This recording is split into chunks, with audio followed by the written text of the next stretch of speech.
Assalamualaikum warahmatullahi wabarakatuh. Yang berusaha Puan Nurlela binti Ali selaku penyelaras dan pensyarah bagi subjek PIMK 3163 Profesionalisme Guru Pendidikan Islam dan Fiqh Dakwah. Saya Muhammad Fazrul Izzat bin Arba'in dari kumpulan PT4 S112. Saya akan menghuraikan satu isu salah laku guru pendidikan Islam di Malaysia.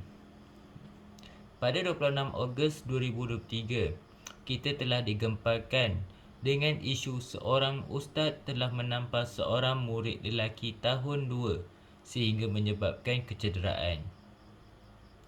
Berdasarkan daripada Harian Metro, murid tersebut telah bergaduh dengan rakannya yang merupakan anak kepada ustaz tersebut. Perkara ini sepatutnya tidak terjadi kepada murid itu dan juga guru itu sepatutnya tidak melakukan hal ini. Ini kerana mengikut perkeliling yang telah dikeluarkan pada 1983 daripada Kementerian Pendidikan Malaysia telah menyatakan bahawa menampar, mencubit sehingga lebam dan menarik telinga adalah satu bentuk hukuman yang tidak sesuai dan dilarang sama sekali di sekolah. Selain itu juga, perkeliling juga telah dikeluarkan pada tahun 2003 mengenai hak merotan hanya ada pada guru besar dan juga guru-guru yang diberikan kuasa seperti guru disiplin. Ini menunjukkan bahawa ustaz tersebut tidak membudayakan profesionalisme guru pendidikan Islam serta tidak mengamalkan dakwah yang sepatutnya dilakukan seperti Rasulullah dan para tokoh-tokoh pendidikan Islam yang lain.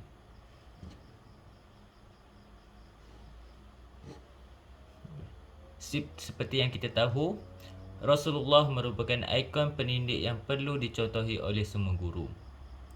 Seperti mana dalam sebuah hadis yang diriwayatkan oleh Anas bin Malik,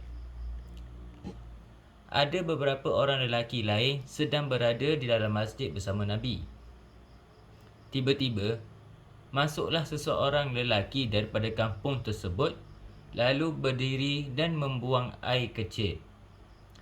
Melihat kejadian tersebut, sahabat-sahabat Nabi yang ada di situ terus mengherdik lelaki tersebut.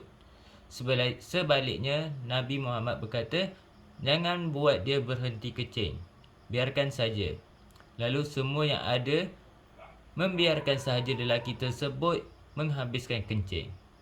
Selepas itu, Nabi Muhammad memanggil lelaki tersebut dan berkata kepadanya, "Sesungguhnya di dalam masjid tidak boleh kencing ataupun membuang sedikit pun kotoran.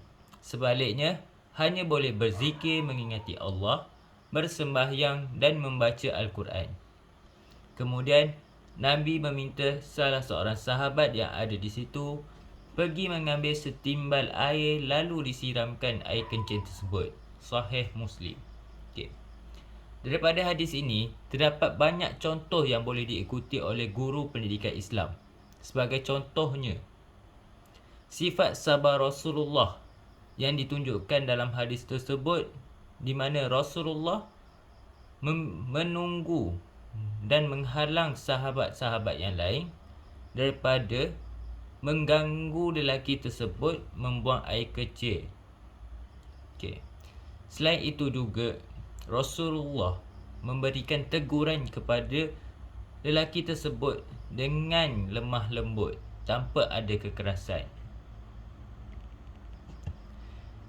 Selain daripada itu juga, Rasulullah juga menjaga maruah lelaki tersebut dengan tidak menggunakan perkataan kamu dalam sepanjang teguran yang diberikan kepada lelaki tersebut, supaya lelaki tersebut tidak merasa malu ketika diberikan teguran oleh Nabi Muhammad sallallahu alaihi wasallam. Okey. Daripada kedua-dua sifat ini, dapat dilihat bahawa ustaz tersebut perlu mencontohi sifat ini dalam isu ini. Sebagai contohnya, ustaz tersebut perlu bersabar dalam situasi tersebut, di mana ustaz tersebut perlu mendengar dahulu penjelasan daripada murid tersebut dan kemudiannya memberikan teguran dan nasihat yang lembut kepada murid tersebut tanpa melakukan kekerasan sama sekali. Itu adalah sifat yang boleh dicontohi daripada hadis tersebut. Selain itu juga, ustaz tersebut perlu menjaga maruah murid tersebut dengan memberikan teguran di tempat yang tidak mempunyai ramai murid, agar murid yang menerima teguran tersebut tidak merasa malu dengan rakan-rakannya. Itu adalah aspek yang pertama. Bagi aspek seterusnya, kita sebagai guru pendidikan Islam ni merupakan contoh teladan bagi murid-murid di sekolah. Jadinya, sekiranya dalam isu ini, ustaz ini telah memberikan satu imej buruk kepada murid-murid di sekolahnya, dan murid-murid tersebut akan meletakkan satu imej bahawa ustaz adalah seorang yang pemarah, seorang yang tidak sabar. Hal ini memberikan pandangan negatif murid kepada ustaz tersebut. Oleh itu, kita sebagai seorang guru pendidikan Islam perlu mencontohi sifat Rasulullah dalam menjadi contoh teladan yang baik kepada para sahabat, di mana seperti mana yang kita dapat lihat dalam perang Khandaq, Rasulullah sendiri yang turun menggali parit bersama para sahabat. Hal ini kerana Rasulullah mengetahui bahawa para sahabat dan tentera lain mempunyai motivasi dan semangat yang kurang kerana melihat jumlah musuh yang begitu banyak. Akan tetapi Rasulullah turun menggali parit bersama mereka dengan wajah yang tersenyum agar dapat memberi semangat kepada tentera lain dan para sahabat. Hal ini perlu diikuti oleh ustaz tersebut dengan memberikan contoh teladan yang baik kepada murid tersebut.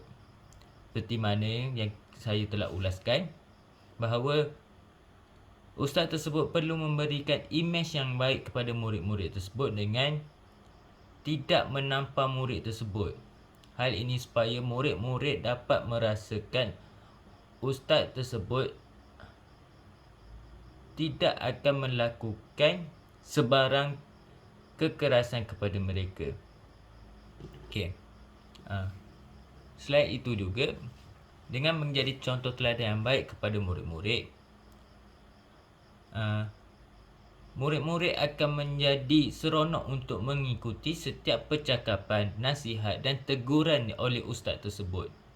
Hal ini memudahkan lagi urusan ustaz tersebut dalam membina sebuah insan yang berakhlak dan membangunkan negara.